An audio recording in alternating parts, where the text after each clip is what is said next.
Hey, what's up YouTube? So we got the Realacc Avenger 215 here. Hey, it's actually a pretty decent frame with some exceptions, which are this camera mount right here isn't like that good to fit the parameters of the frame. Show you real close. There's like a gap here. You see that gap right there? It's not filled completely. And then the frame holes for the camera mount, they're actually pretty big. You can see right there, that's not the standard size that our FPV cams use. But I'm sure I got some screws that will fit there and will work. So that's not a big deal. And as far as the frame having slight give going up, I mean, it's actually pretty hard to get the give. I'm just gonna put some 3M tape here and down here so as it doesn't vibrate, just in case. So you put 2 screws here, 2 in the front, 2 here. I didn't like that they didn't have screws here, even though the frame has screw holes right there, but that's alright. The top plate is 2mm, the bottom is 2mm, and the bottommost is 2mm. The arms, I believe, are 4mm. I'm not 100% sure on that, but they look 4mm. The side plates, they look like they're 2.5mm. It's a pretty sturdy frame. Like, I don't feel give at all, and the fact that they locked it right here is a pretty good thing, because you won't have any vibrations on the yaw axis like that, which that's very important. So I got 2 of these. We have this one here, so you guys can see what color is the strap. There's foam stuff for the GoPro, I guess, and then you got some battery pad made out of carbon, which I don't see, like, why would you use that, but I guess you could use it on top of here, but I'm not going to use that. You got some more foam pads for landing gear. I don't use that, I like skating on the ground. We got some screws, a couple of long ones and some short ones. The long ones are these 4. And then the short ones are the ones that go on the standoffs. Some standoffs, a PDB that has a 5V and 12V regulator, which is helpful, but who uses PDBs nowadays?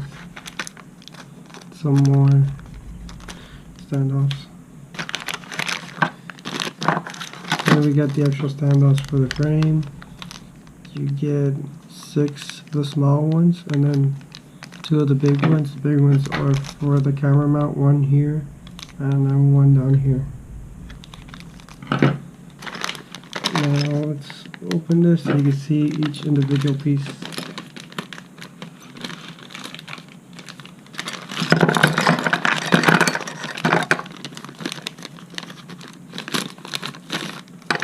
Forgot to mention, it comes with this thing so you could chamfer your edges, which I did slightly here, and it feels a bit smoother. Do it over running water, or make sure your frame's wet.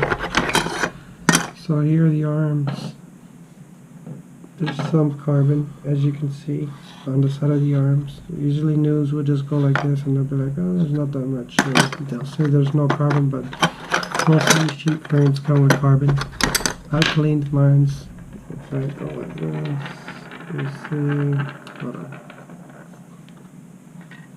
There's not much like this one. You just get a sponge go around there if you want to transfer. I recommend you chamfer the battery strap area, because that's how people's battery straps always get cut. So you got this, 2mm. It's actually pretty sturdy. It's pretty good carbon. You got this, 2mm. I don't like how this area is so skinny, but it's probably not gonna break. Yeah, your forearms. Mounting this is quite simple. So you gotta mount it with this area that's sticking out, facing that way to the front of the frame, and then for the bottom one, for the back one, you have it facing the back of the frame. You can't mount it like this, it just won't work. And the reason it won't work is because of this hole. You see how it's kind of like not in the center? So that's why you're either like this when the frame's in the front that way, or like this when the frame's behind. You got this bottommost plate, which is pretty sturdy. It's 2mm again. You got this Gopro mount, or I guess it goes in between the mounts for the GoPro. The actual mount. You can see that the hole is actually pretty big. Let me see if I could get you guys a standard one real quick so you could compare. So now you can see that there's a big difference between them. This one's for the Schizo-Nova. That's the standard size of the hole that it should be. And then this is the one that came with the Realacc. I don't know what they're doing with this size hole. I imagine someone messed up and thought we were going to use a regular M3 size screw, because M3 size screw fits in there perfectly. So someone messed up, thought that FPV cams used M3 size screws, and they put that there, which we don't. But I'll figure something out. I think I have some M2 size screws that will fill up the whole hole, and they'll sink in pretty good. Other than those couple of things which that might be a bit loose here. I mean, I feel it pretty sturdy, but I could tell that right there is not locking in. And what was the other one? The fact that these holes are too big for a PV cam. Other than those two things, this frame is pretty good. There's probably not enough room there to do a double stack. I have this Realacc here. It's actually bigger, slightly bigger, the space in between the bottom and the top plate. So I was able to do 2 stacks here, but I don't think I'm going to be able to do 2 stacks here. But good thing it actually has to put a stack in the bottom, in the back, so you won't have a problem with putting 2 stacks. 112 grams. That's including these little brass standoffs that I have. Without them, it probably would weigh like 110 grams maybe. It's pretty decent for a modern day frame. So here's the final product. I decided to, instead of having the arms on the bottom like how they were originally, I put them on the top. Then I put 4-in-1 ESC right there. There was barely any space, but I managed to fit it in there. For that dude that said he couldn't fit his flight controller or whatever on Banggood, yes, you can do it. And he didn't set that up like the picture. Instead of having them on the bottom, he put them on the top like me. And there's my flight controller right there in the back. Here's my antenna with some zip ties and then some super glue, so it doesn't move and it's pretty hard to break. Running some Brother Hobby motors, R6 2306 2450 kV. My antennas for R9M. And then I put the other one on the bottom. It's not the best here, but I didn't want to put them on the arms. So I was like, fuck it. As far as those big ass holes that were on the camera plate, they turned out not to be that big. And when you tighten the screws enough, it doesn't flip around in there. So I guess they didn't fuck that up too badly. But if they're loose, they definitely do flop around. I have two 1000 microfarad caps on it. One here on the side. I put some 3M tape in between there and then a zip tie. And then in there, you probably can't see, I have another one somewhere in there. So that's 2000 on top of whatever the ECs have and the FC has. As far as motor protection, I did have one motor get destroyed. Before, when I first flew it, I only had one cap on there, and it wasn't enough because I'm running 5S on 2450 kV, so you need good filtering. So I only had one. I did a full throttle, then a flip, and then this thing just came tumbling down and fell down to the ground from like at least 35 feet in the air. And the bell got destroyed. Well, it's not this one, but I guess from where it landed, the bell got destroyed, and you can see that the carbon was broken, delayered. So not the best motor protection, but yeah, I like it.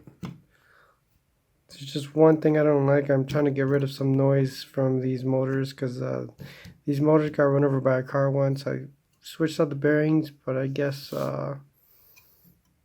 something's still causing it to be noisy. But I'll fix that later. It still flies really good. Just when I'm like on the ground and I arm, you could hear some noise. But when you're in the air, it flies great. Got my Gopro Mount there. I don't want to put it because it's on my other frame right now. And it's a pretty heavy quad because I have this big ass 1300 5S from CNHL, and CNHL makes some really heavy batteries. But they're really good. Just that when I get to like 3.5 volts, that thing just starts sagging like crazy. And I really do like this low profile that I did by putting the arms on top instead of on the bottom of the frame. I just have to be very careful with the battery sometimes, depending on where I mount the battery. It's usually a little bit more back because the GoPro goes right here, so I need some space. But I have to be careful, so I use two straps. This is the GoPro strap. I use two straps for the battery because you can't have that flopping around with these props being so close. And yeah, having the FC in the back, you know, it doesn't really bother at all. Like, it flies the same as my other quads I have having in the middle. Now, if you use the accelerometer, yeah, you can't have the FC in the back. You just can't. The accelerometer gets confused. So if you use an accelerometer for angle mode, which I don't see why you'd be flying that at this point, then definitely don't mount it in the middle and have the arms down and then mount it there. This is a HDLRC F4 version 6. It has a built-in PDB, VTX, and OSD. And then I'm using the Runcam Swift too. Alright guys, thanks for watching. If you liked it, consider liking the video and subscribing. You know, I'm starting to do reviews now, try to get more subscribers. So please help me out and subscribe if you want. Alright, see you guys and happy flying.